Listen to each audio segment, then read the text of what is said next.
5 વર્ષ સુધી આખી જનતાની, સમગ્ર વિસ્તારની, પક્ષના નેતાઓની બધાની નજર એ ચૂંટાયેલા તમે બધા જે પણ હો, પંચાયત હોય કે કોર્પોરેશન હોય, તમારા ઉપર રહેવાની છે. પક્ષે તમને મોટા બનાવી દીધા, ઉજળા બનાવી દીધા.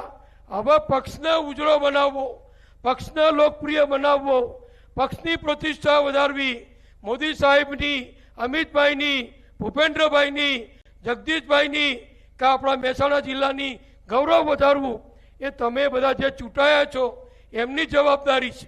પાછળથી કોઈને કહેવું ના પડે કે તમે કેમ આવતા નથી, પાછળથી કહેવું ના પડે. મારો અનુભવ છે એટલે હું કહું છું.